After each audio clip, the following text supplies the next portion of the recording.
우리가 계속해서 영적 전쟁에 관해서 살펴보고 있습니다. 영적 전쟁 중에서 마귀의 관계를 계속해서 살펴보고 있는데, 사탄은 여러 방법을 동원해서 우리를 넘어뜨리려고 합니다. 우리를 무너뜨리려고 하죠. 하나님과 멀어지게만 한다면 수단과 방법을 가리지 않고 유혹하고 위협하고 또 여러 가지 것들을 통해서 하나님과 멀어지게 하는 그런 것들을 우리에게 사용을 하죠. 사탄은 이미 패배했습니다. 예수님께서 십자가에 달려 돌아가시고 그리고 사흘 만에 부활하심으로 이미 사탄은 패배했어요. 그런데 사탄은 자신이 패배했다는 것을 인정하지 않습니다. 사탄은 자신이 아무런 희망이 없다는 것 자체를 인정하지 않고 어떻게 해서든지 우리를 유혹하고 우리를 넘어뜨리려고 합니다. 우리는 이런 사탄의 관계, 마귀의 관계를 잘 알고 대처를 해야 되겠죠. 그래야 넘어지지 않습니다. 우리가 말씀을 먼저 한 구절 살펴보도록 하겠습니다. 고린도후서 11장 12절부터 15절까지 말씀입니다. 고린도후서 11장 12절부터 15절까지 말씀입니다.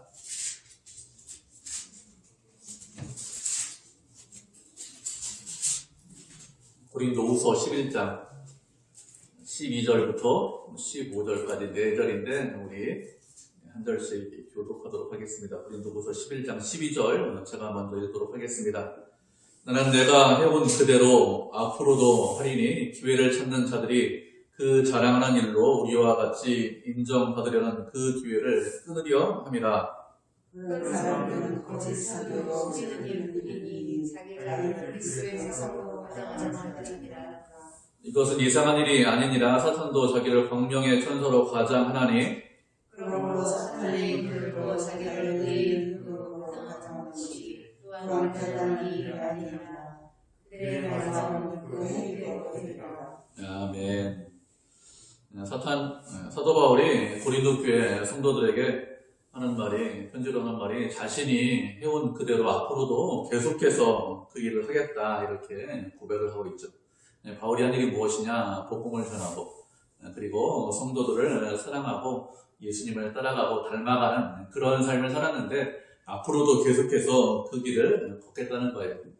다른 길로 가지 않고 주님께서 가라고 한 그 길을 매일매일 순간순간 걸어가겠다 이렇게 고백을 하고 있습니다. 편지에서 왜 이런 말을 하느냐? 이런 말을 하는 것은 이 거짓 교사들 때문에 이런 말을 하는 것입니다. 그들은 어떻게 해서든지 기회를 잡으려고 했어요. 기회를 잡는다는 것은 다른 말로 하면 성도들에게 인정을 받으려고 했다, 이런 뜻입니다. 왜 성도들에게 인정을 받으려고 하는가 하면 그것은 성도들을 속이고 넘어뜨리기 위해서 그렇게 했습니다. 그런데 바울은 그런 거짓 교사들, 그런 악한 자들에게 성도들이 넘어가지 않도록 그것을 끊겠다 이렇게 했습니다. 이 거짓 교사들은 사도도 아니고 또 거짓 사도고 그리고 성도를 속이는 자들이라고 했죠. 사도로 가장한다고 했습니다. 가장한다는 것은 위장한다, 변장한다 이런 뜻입니다. 사도가 아님에도 불구하고 사도인 것처럼 행세하는 그런 자들입니다. 그런데 이것이 이상한 일이 아니라고 했어요. 왜 이상한 일이 아닌가 하면 사탄도 가장하기 때문에. 사탄도 무엇으로 가장합니까? 자신을 광명한 천사로 가장하기 때문에, 광명한 천사로 위장하기 때문에, 그래서 거짓 교사들이 사도가 아님에도 불구하고 사도로 위장하는 것, 가장하는 것이 이상한 일이 아니다 이렇게 고백을 하고 있습니다. 주일학교 아이들에게 사탄이 어떻게 생겼을까 이렇게 물어보면 대부분 아이들이 어떻게 대답을 할까요? 대부분 아이들이 사탄이 머리에 뿔이 달리고 상당히 무섭게 흉측하게 생겼다 이렇게 대답을 합니다. 그런 모습이 정말 사탄의 모습인지 아니면 그렇지 않은지 잘 알지 못하지만 사람들의 생각에, 어린아이들 생각에는 그렇게 머리에 뿔 달린 그런 모습을 생각합니다. 그런데 사탄이 그런 모습으로, 아주 흉악한 모습으로 우리에게 다가오느냐 하면 그렇지 않습니다. 그런 모습으로, 악한 모습으로 우리에게 다가오면 그러면 사람들이 사탄을 다 싫어하죠. 보기 싫기 때문에, 흉악하기 때문에, 흉측하기 때문에 다 멀리합니다. 그런데 그런 모습으로 다가오는 것이 아니라 변장해서, 위장해서 다가옵니다. 어떻게 변장하는가 하면 광명한 천사로 아주 정말 빛이 많은 그런 천사로 위장하고 변장하죠. 그래서 그렇게 천사로 위장하기 때문에 사람들이 넘어가는 것입니다. 가장 대표적인 것이 무엇이냐? 사탄이 위장했다는 것을 잘 볼 수 있는 것이 창세기에 보면 사탄이 아담과 하와를 유혹할 때 살펴보면 그것을 쉽게 알 수 있습니다. 하와가 사탄과 뱀과 이야기하는데 뱀과 이야기하는 것을 꺼리끼거나 아니면 그것이 좀 이상하다 이렇게 생각하는 그런 내용이 없습니다. 대화를 아주 자연스럽게 합니다. 왜 그렇게 자연스럽게 할까요? 사탄이 위장하고 왔기 때문에 그렇습니다. 사탄이 악한 모습으로 온 것이 아니라 그냥 광명한 천사 그런 모습으로 왔기 때문에 천사와 대화를 하듯이 그렇게 하와가 대화를 하고 있는 것이죠. 그렇게 사탄은 모든 것을 다 가장하고 위장하고 옵니다. 만약에 사탄이 내가 드러내놓고 사탄이다, 악한 마귀다 이렇게 온다면 누가 그 사탄을 따라갈까요? 아무도 따라가지 않습니다. 그리고 거짓 교사들도 그렇게 위장하고 변장하고 옵니다. 왜 위장하고 변장하고 올까요? 그렇게 해야 사람들을 속일 수 있기 때문에 그렇습니다. 그렇게 사도처럼 위장하고 변장하고 보면서 자신이 마치 진리를 전하는 것처럼 마치 빛을 본 것처럼 마치 자기밖에 모든 것을 알지 못하고 그리고 자신만 따라야 그래야 진리를 따르는 것처럼 그렇게 거짓 교사들이 이야기를 합니다. 그들이 보통 이야기하는데 이전에 들어보지 못한 이야기를 꽤 많이 해요. 그러면서 하는 말이 교회에서 이런 것도 안 가르쳤나요? 교회에서 이런 것들 안 알려줬나요? 이런 식으로 접근을 합니다. 그러면 교회에서 왜 그들이 이야기하는 것들을 가르치지 않을까요? 왜 그런가 하면 그것이 진리가 아니기 때문에 그렇습니다. 거짓 교사들이 가르치는 것은 진리가 아니기 때문에 거짓말을 가르치기 때문에 거짓을 가르치기 때문에 그래서 일반 교회에서 가르치는 것이 아닙니다. 그런데 거짓 교사들이 무엇을 가르칠 때 어떻게 가르칩니까? 진리가 아닌 것만, 거짓만 가르칠까요? 그렇지 않습니다. 만약에 진리가 아닌 것만 가르치면 금방 탄로나죠. 금방 알 수 있습니다. 그렇기 때문에 그들이 가르치는 것은 진리와 거짓을 섞어서 가르칩니다. 그래야 위장할 수 있고, 그래야 탄로가 나지 않습니다. 처음에는 진리를 가르치거나 아니면 진리와 비슷한 것들을 가르칩니다. 그런데 시간이 지나면 지날수록 어떻게 됩니까? 시간이 지나면 지날수록 진리와 벗어나는 것들을 가르칩니다. 그래서 처음부터 사람들이 악한 길로 가는 것이 아닙니다. 처음에는 진리의 길로 간다 이렇게 생각합니다. 그런데 시간이 지나보면 어느 정도 시간이 지나면 악한 길로 가 있는 것이죠. 이렇게 진리 가운데 있는 것이 아니라 진리에서 멀어진 사람들, 이런 사람들을 무엇이라고 합니까? 이런 사람들을 이단이라고 우리가 보통 이야기합니다. 또 진리에서 멀어진 사람들, 그런 집단을 무엇이라고 합니까? 사교 집단이다 이렇게 이야기를 하죠.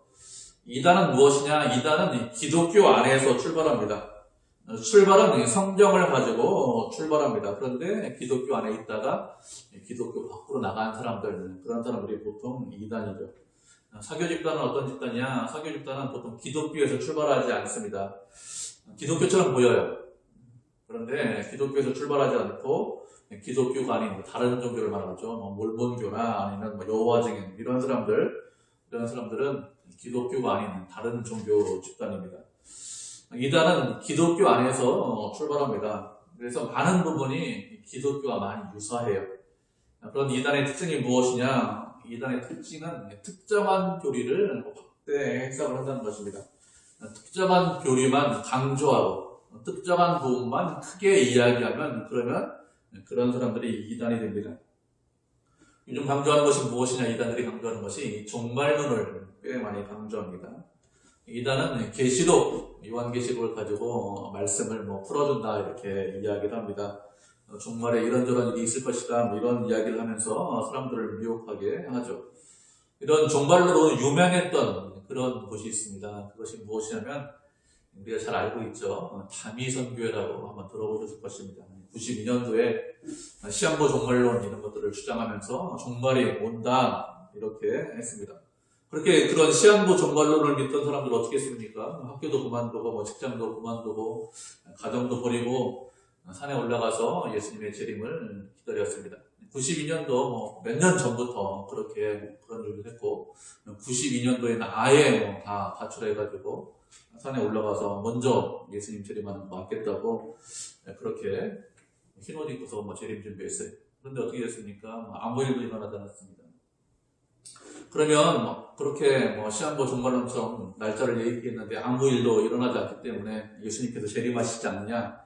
그렇지 않습니다. 분명히 다시 오신다 이렇게 말씀하셨기 때문에 분명히 다시 오십니다.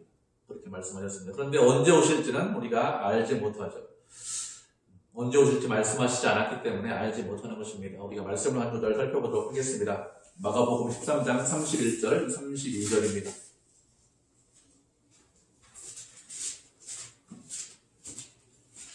마가복음 13장 31절, 32절 말씀.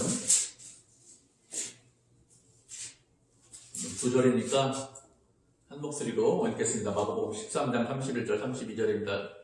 마태복음, 마가복음 13장 31절 같이 읽겠습니다. 시작. 천지는 없어지겠으나 내 말은 없어지지 아니하리라. 그러나 그 날과 그때는 아무도 모르나니 하늘에 있는 천사들도 아들도 모르고 아버지만 아시느니라. 아멘. 예수님께서 분명히 말씀하시기를 천지는 이 세상에 있는 모든 만물 하늘과 땅은 없어지지만 그렇지만 당신께서 말씀하신 결단코 없어지지 않는다 이렇게 말씀하셨습니다. 그러면서 말씀하시기를 그날과 그때는 알지 못한다. 그날과 그때라는 것은 천지가 없어지는 그날과 그때를 알지 못한다고 했어요. 누가 알지 못한다고 했습니까? 천사도 알지 못하고 그리고 아들도 알지 못한다. 예수님도 알지 못하신다. 이렇게 분명하게 말씀하셨습니다. 그러면 왜 예수님께서 모르신다 이렇게 말씀하셨을까요? 왜 그런가 하면 이것은 하나님의 뜻에 온전히 순종하기 위해서 이렇게 말씀을 하시는 것입니다. 세상을 심판하시는 것, 그 날짜를 정하시는 것은 누구에게 속했는가 하면 아버지 하나님께 속한 것입니다.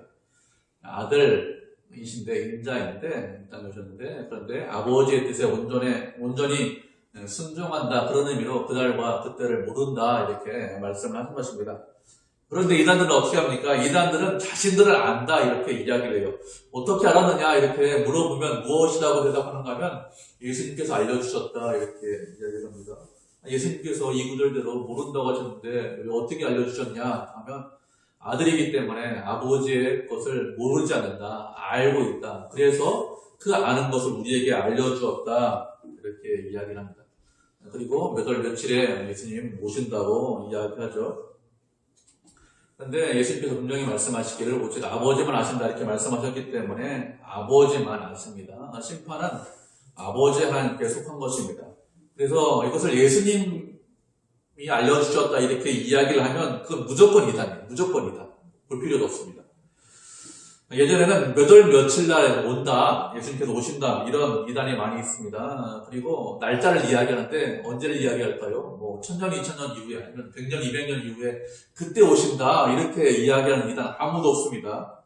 왜 그런가 하면 그때 오신다고 하면 나 죽고 우리들 다 죽고 오시는 거기 때문에 나하고 크게 관계가 없잖아요. 그래서 크게 두려워하지 않습니다.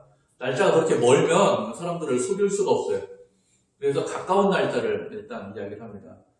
가까운 날짜를 이야기해요. 10년, 이렇게 5년 이렇게 가까운 날짜를 이야기했다가 안 오시면 어떻게 하죠? 그 날짜에 안 오시면 뭐라고 하냐면 날짜 잘못 계산했다 이렇게 이야기합니다. 날짜 잘못 계산했다고 했던 이단들이 상당히 많아요. 역사적으로 보면 다시 계산해서 다시 날짜 정합니다. 그런데 한 10년, 20년 정도 날짜 차이가 난다면 그렇게 정합니다.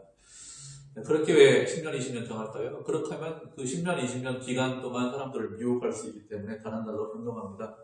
그리고 그 날짜가 됐어요. 그럼 어떻게 됩니까? 실제로 아무 일도 일어나지 않습니다. 그때는 다 속이고 도망갔기 때문에 뭐 속이는 사람들 남아있지도 않았습니다.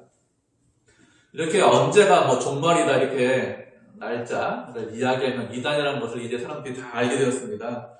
그래서 요즘 이단은 날짜를 이야기하지 않습니다. 언제 오신다 이런 날짜를 이야기하면 사람들이 속지 않기 때문에 날짜는 이야기하지 않아요. 그들이 강조하는 것이 무엇일까요? 그들이 강조하는 것은 심판을 강조합니다. 종말을 강조합니다. 우리가 말씀을 한 구절 또 살펴보도록 하겠습니다. 계시록 7장 4절 말씀 우리 살펴보도록 하죠. 요한계시록 7장 4절입니다.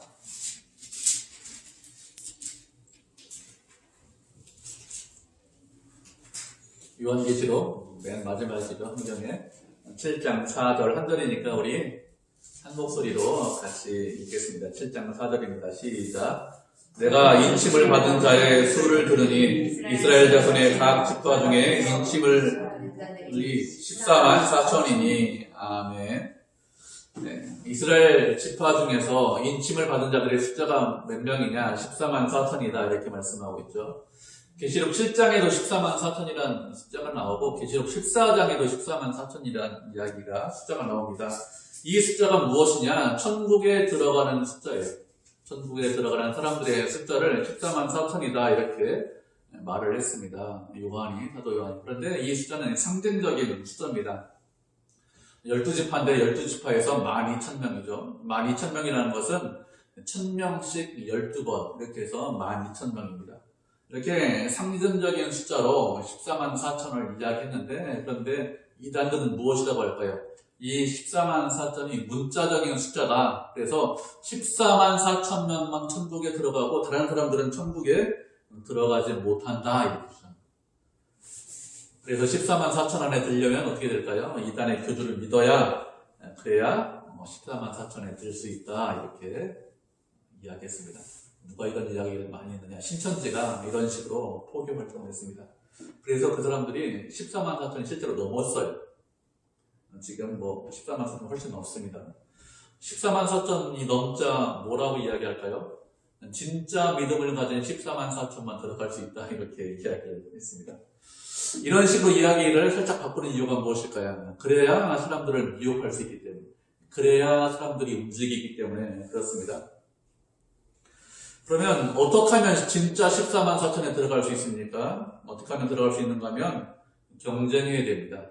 그래서 뛰어난 사람이 되어야 그래야 14만 4천 안에 들어가서 구원받을 수 있다. 서로 경쟁시키려고, 서로 충성하라고, 충성 경쟁시키려고 이렇게 하는 것입니다. 사람들한테 물어봤어요. 그러면 이만희 교주가 태어나기 전에 과거에 있던 사람들, 구약에 있던 사람들, 아니면 신약시대 사람들 구원받지 못하느냐? 아브라함과 이삭과 야곱 이런 사람들 구원받지 못하고 사도들 있죠. 베드로나 사도 바울이나 이런 사람들 구원받지 못합니까? 이렇게 물어보면 잘 대답하지 못해요. 그 사람들 14만 4천에 들어가 있습니까? 이렇게 물어보면 잘 대답하지 못합니다. 성경에 기록되어 있기 때문에 구원받지 못한다 이렇게 말을 할 수도 없고, 그리고 그래서 구원받았다고 합니다. 그러면 구원받았다고 하면 뭐라고 하세요? 복음이 세상에 많이 전파되고 우리도 복음을 듣고 있습니다. 그러면 예수님을 믿어서 또 복음을 지키고 자기의 믿음을 지키고 예수님 때문에 순교한 사람이 얼마나 될까요? 예수님을 믿고 의지하다가 핍박당해서 순교한 사람이 14만 4천이 넘습니다. 단순히 구원받고 고난당하고 어려움당한 사람들, 그런 사람들 말고 순교한 사람들, 지금도 순교한 사람들이 꽤 있는데 선교사님들, 이상한 어려운 지역에 가면 순교하시는 선교사님들 꽤 있죠. 그런 사람이 14만 4천이 넘는다. 그래서 14만 4천 다 채워졌다. 신천지 사람들이 아무리 열심히 노력하고 포교 활동해도 그 사람들 목숨을 바치지는 않아요. 죽지는 않습니다. 그렇게 죽은 사람만, 순교한 사람만 14만 4천이 넘는데 당신들 천국에 못 들어간다, 14만 4천에 못 든다, 아무리 열심을 해도 그렇게 이야기하면 싫어하죠. 싫어합니다. 그러면 뭐라고 이야기할까요? 그럼 이만이 알아야 된다. 그 사람들 이만이 몰랐다 이야기합니다. 그러면 사도나 구약 사람들 못 들어가냐? 그러면 또 대답 못해요. 그렇지 않다고 이야기합니다. 이런 식으로 조금만 이야기하면 금방 거짓말이다, 이거 사기치는 거다라는 것을 분명히 알 수 있는데 그 사람들은 그렇게 생각하지 않습니다. 거기 있는 사람들은 자신들이 미혹되었다, 어둠 가운데 있다 이렇게 생각하지 않고 그냥 맹목적으로 열심을 내고 있습니다. 예전에 회사 다닐 때 회사 후배 중에서 신천지에 빠진 그런 사람이 있었습니다. 신천지에 빠지면 사람이 정말로 완전히 바뀝니다. 하는 이야기가 무엇이냐, 제가 직접 들었는데 공중에 예수님이 재림이 있답니다. 3년 정도 있으면, 그때 3년이라고 들으니까 3년인지 하여튼 4년인지 이렇게 그 정도 있으면 예수님께서 지상에 재림한다 이런 얘기를 저한테 직접 했어요. 제가 물어보니까 그렇다고 이야기하더라고요. 그래서 어떻게 할까요? 상당히 열심히 삽니다. 신천지 교리에 빠져가지고 신천지에 열심을 냅니다. 또 어떤 생각을 할까요? 천국에 들어가긴 들어간다 이렇게 생각해요. 그런데 그러니까 천국에 들어가기 전에 예수님 3, 4년 있으면 오시니까 내가 이 땅에서 해보고 싶은 거 좀 다 해보고 싶다 이런 마음이 있습니다. 그래서 신천지에도 열심히고 내가 하고 싶은 일도 다 마음대로 합니다. 천국에 들어가는데 뭐 젊어서 천국에 들어가는 게 좀 억울해서 그런지 하여튼 뭐 일 저일 다 하더라고요. 회사에 있던 직장 후배이기 때문에 몇 년 후배인데 아주 착하고 성실한 그런 친구였는데 그런데 그런 모습이 전혀 완전히 없어졌습니다. 그래서 안타까워한 적이 있는데 이단에 빠지면 이렇게 됩니다. 모든 것이 다 변하죠. 이단은 이렇게 특정한 교리만 강조합니다. 그래서 잘못된 길로 가는 것입니다.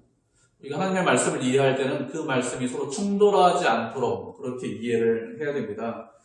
그래야 하나님의 말씀, 하나님께서 말씀하셨는데 무엇이 진리인지 우리가 깨달을 수 있고 알 수 있습니다. 그렇지 않으면 어떻게 할까요? 그렇지 않으면 성경을 보면서 이상한 해석을 할 수밖에 없습니다. 공산주의를 만든 사람들이 무엇이라고 했냐면 자신들이 성경을 보고 공산주의를 만들었다 이렇게 이야기했습니다. 성경에 있는 사상에 공산주의 사상이 있기 때문에 그래서 그 공산주의가 진리고 그리고 예수님께서 그 공산주의를 말씀하셔서 공산주의 사회를 만들어야 된다 이렇게 이야기를 했습니다. 초대교회 때 예루살렘 교회가 유무상통을 한 적이 있습니다. 그래서 이것이 가장 이상적인 교회고 이상적인 모습이기 때문에 그래서 공산주의를 해야 된다 이렇게 주장을 했습니다. 이렇게 한쪽만 주장하면 그러면 공산주의도 진리다 이렇게 이야기를 합니다. 근데 요즘에 보니까 또 요즘도 공산주의를 주장하는 그런 학자들이 있어요. 교회가 이런 공산주의와 같은 그런 공동체가 되어야 한다고 합니다. 그들이 주장하는 것이 무엇이냐? 초대교회로 돌아가자 이렇게 이야기합니다. 초대교회가 예루살렘 교회가 유무상통했기 때문에 그런 교회 공동체로 돌아가야 된다 이렇게 주장합니다. 잘못된 생각입니다. 분명히 말씀드리는데 잘못된 생각이에요. 초대교회를 보면서 우리가 분명히 본받을 점이 있습니다. 그렇다고 다시 초대교회로 돌아가라 이렇게 말씀하신 적이 없습니다. 그것이 하나님의 뜻대로 행하는 것이냐? 그렇지 않습니다. 초대교회가 잘한 점이 있습니다. 그 잘한 점을 본받고 그리고 잘못한 것이 있어요. 잘못한 것은 버려야 됩니다. 그냥 초대교회로 그냥 돌아가는 것 그것은 잘못된 생각이죠. 교회는 시간이 지나고 날이 지나면서 점점 성장하고 발전을 해야 됩니다. 역사적으로 어떻게 교회가 흘러왔는지 우리가 알고 그리고 발전해야 되지 다시 과거로 돌아가는 것 그것은 잘못된 생각입니다. 만약에 예수님께서 교회가 유무상통한 그런 공동체가 되기를 원하셨다면 그러면 어떻게 말씀하셨을까요? 사도행전 이후에 보면은 여러 가지 서신서가 나오고 교회가 설립되었습니다. 그 교회 설립할 때 교회를 만들려면 유무상통한 그런 공동체가 만들어져야 된다. 그렇게 말씀을 하셨어야 됩니다. 그런데 그런 분들이 한 분들도 없어요. 그래서 유무상통한 공동체를 만들어야 된다. 교회가 그렇게 생각하는 것은 잘못 해석하는 것입니다. 예루살렘 교회에 잠깐 그런 일이 있었지만 그런 교회가 최종적인 교회냐? 그렇지 않습니다. 우리가 천국에 가면 예수님께서 다시 오시면 그렇게 될 수 있지만 지상에 있는 교회는 그렇지 않습니다. 지상에 있는 교회는 완벽하지 않기 때문에 온전한 교회가 아니기 때문에 그렇게 될 수가 없죠. 이렇게 주장하는 것은 무엇이냐면 자신들의 철학이나 자신들의 논리나 아니면 자신들의 사상을 주장하기 위해서 그냥 말씀을 가져다 쓴 것입니다. 하나님의 말씀을 진리로 해석하고 진리를 이해하고 서로 충돌나지 않게 해석해야 되는데 어떤 특정한 부분을 강조해서 해석을 했기 때문에 그렇게 하는 거예요. 특정한 부분만 강조해서 해석하고 그리고 그것을 자기들이 편취해서 써서 그렇게 그런 주장들을 하는 것입니다. 실제로는 진리가 아닌데 진리처럼 이야기를 하는 것이죠. 이렇게 특정한 부분만 강조하면 무엇이 되느냐? 그러면 이단이 됩니다. 이단의 특징은 무엇이냐면 여러 우리가 배운 성경 말씀 중에서 특정한 것만 아주 중요하다. 그것만 크다. 그거 말고 다른 것은 중요하지 않다. 이렇게 하는 것들이 이단입니다. 그래서 결국에는 기독교 밖으로 나간 사람들이죠. 사교는 좀 이단과 좀 다릅니다. 사교라는 것은 기독교 안에서 시작하는 것은 아닙니다. 사교라는 것은 이 종교 형태를 띠고 있는 거예요. 기독교 안에서 시작하는 것이 아니라 기독교 밖에서 시작합니다. 그런데 불교나 이슬람 이런 사람들은 사교 집단이라고 얘기하지 않습니다. 이런 종교는 다른 종교라고 하죠. 예수 그리스도와 전혀 상관이 없는 그런 종교이기 때문에 사교를 하지 않고 다른 종교라고 합니다. 선교라고 하는 것은 뭐 몰몬교나 여호와 증인, 뭐 통일교 이런 종교를 선교 집단이라고 하는데 이 사람들은 보통 자신들의 경전을 다 가지고 있습니다. 경전이 없는 그런 사람들도 있지만 대부분 다 자신들의 경전을 가지고 있고 경전을 가지고 있으면서 경전만 믿느냐 아니면 그렇지 않습니다. 경전도 믿고 그리고 성경도 또 믿는다 이렇게 성경도 경전도 인정합니다. 그래서 성경에 있는 말씀과 그리고 경전에 있는 말 그런 것들 다 진리로 믿고 또 성경에서 필요한 거 발췌하고 자신의 경전에서 필요한 거 발췌해서 그래서 이야기를 하죠. 성경을 인용하기 때문에 기독교적 색채를 다 띠고 있어요. 그래서 세상 사람들은 이런 종교를 다 기독교다 보통 이렇게 이야기합니다. 뭐 몰몬도 기독교다, 여호와 증인도, 뭐 통일교도 다 기독교다 이렇게 이야기를 해요. 그리고 그들이 예수님에 관한 이야기도 하고 뭐 윤리적인 이야기를 하기 때문에 세상 사람들은 잘 구분하지 못해서 그렇게 기독교라고 이야기하지만 실제로는 기독교와 전혀 다른 종교입니다. 이들이 기독교적인 색채를 띠는 이유가 무엇일까요? 멸한 가면 사탄이 그 배후에 있기 때문에 그렇습니다. 사탄이 그 배후에 있으면서 사람들을 미혹하려고 기독교적인 색채를 띠고 있는 것입니다. 기독교적인 색채를 띠고 있기 때문에 예수님을 처음 믿는 사람들은 어떻게 생각할까요? 뭐라고 이야기합니까? 그냥 일반 교회에 다니는 것이나 뭐 그런 데 다니는 것이나 뭐 크게 다른 거 아니냐? 다 비슷한 거 아니냐? 이렇게 이야기하고 그냥 아무 데나 가면 되지 이렇게 생각을 합니다. 그들도 뭐 예수님 이야기하고 그들도 뭐 윤리적인 이야기 하기 때문에 크게 다르지 않다 이렇게 합니다. 이런 식으로 믿음이 어린 사람들을 유혹하고 미혹합니다. 이런 사교 집단의 특징이 무엇이냐? 이들은 이 축복에 대해서 아주 대단한 이야기를 많이 합니다.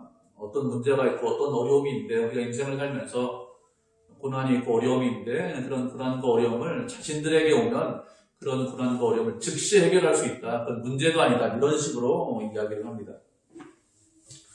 그러면 이들이 이런 주장을 하는 근거가 무엇이냐 이렇게 물어보면 이들이 근거로 되는 것이 무엇이냐 자신들이 가지고 있는 정전을 가지고 근거를 됩니다. 정전은 누가 만들었냐? 대부분이 초대 교주가 많이 만들었어요. 초대 교주가 이런 정전을 만들고 초대 교주가 이런저런 이야기를 했는데 그 경전에 따르면 그러면 어떤 어려움이 있든지 이런 것들은 다 해결할 수 있다. 복을 줄 수 있다. 이렇게 이야기합니다. 그런 유혹에 넘어가서 그래서 그런 집단에 들어가면 어떻게 될까요? 그러면 실제로 이런저런 요구하는 것들이 꽤 많이 있습니다. 복을 받으려면 실제로 복을 받으려면 이런저런 일들을 많이 해야 된다. 이런저런 요구들을 많이 하죠. 그리고 그런 일들을 하지 않으면 복 받지 못한다고 합니다. 말도 안 되는 요구를 하고 말도 안 되는 그런 일들을 하라고 하고 또 그런 것들을 믿으라고 합니다. 하나님께서 우리를 구원해 주셨습니다. 그리고 구원하신 이후에 우리에게 말씀을 하시는 것이 무엇일까요? 우리에게 말씀하시는 것은 계속 말씀드리는데 그냥 그 자리에 머물러 있는 것이 아니라 구원은 시작이기 때문에 구원받은 이후에 자라고 성장해라 이렇게 말씀하십니다. 하나님을 따라가고 닮아가라 이렇게 말씀을 하십니다. 시간이 지나면서 그 말씀에 따라서 우리는 점점 자라고 성장해야 됩니다. 그런데 그렇게 자라고 성장할 때 하나님께서 우리에게 말씀하시는 것이 말도 안 되는 이런저런 일을 해야 된다 이렇게 말씀하신 적이 절대로 없습니다. 우리가 말씀을 한 것을 살펴보도록 하겠습니다. 마태복음 11장 28절에서 30절까지 말씀 살펴보도록 하죠.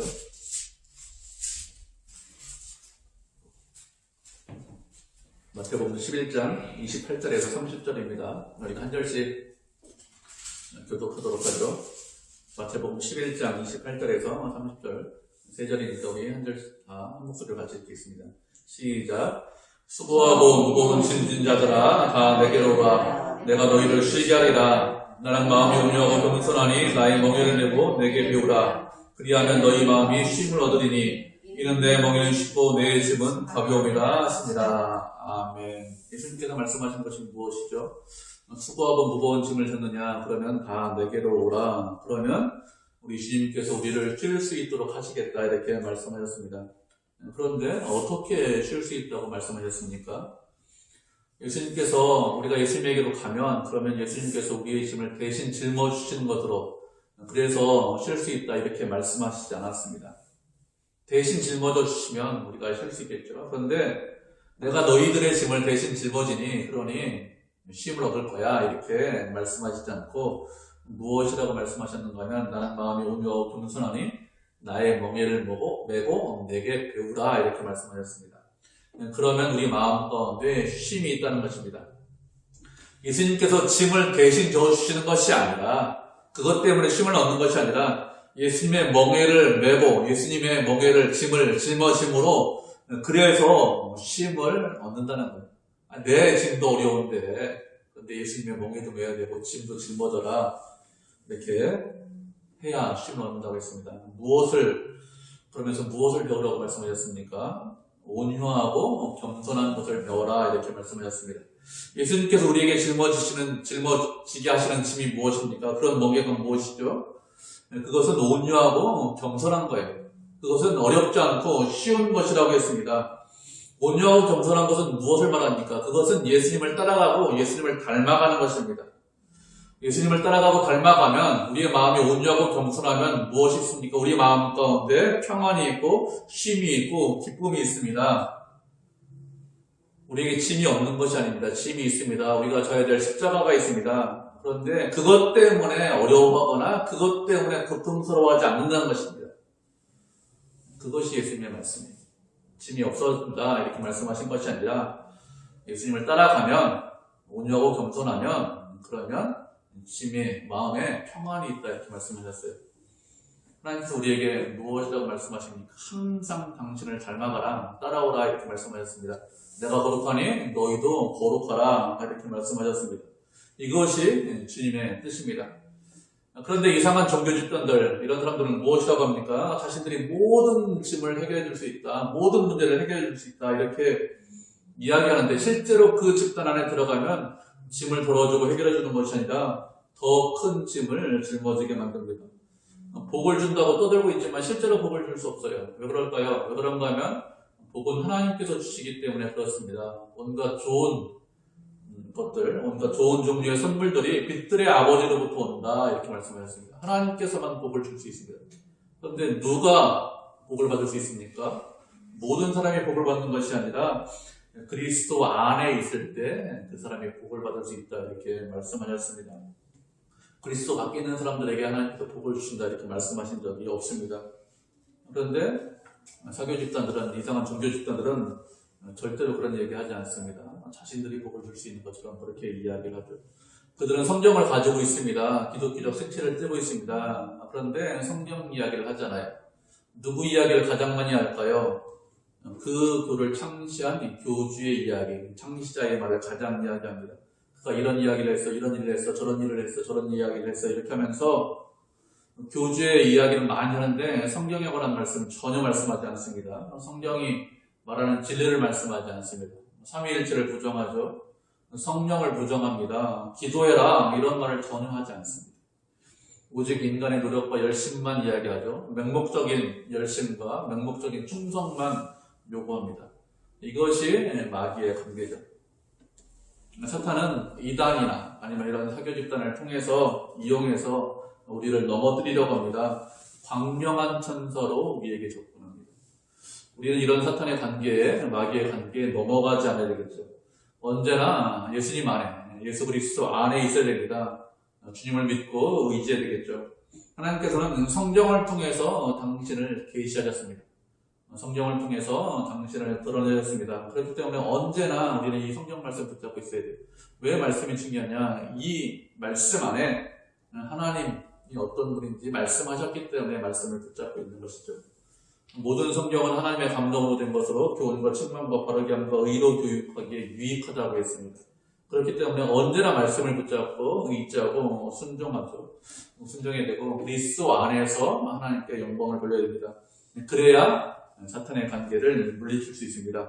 그렇게 말씀 안에서 말씀을 붙잡고 그리스도 안에서 사탄의 관계를 물리쳐서 승리하고 하나님께 영광 돌리는 믿음의 성도, 은혜의 성도가 되기를 주님의 이름으로 축복을 드립니다.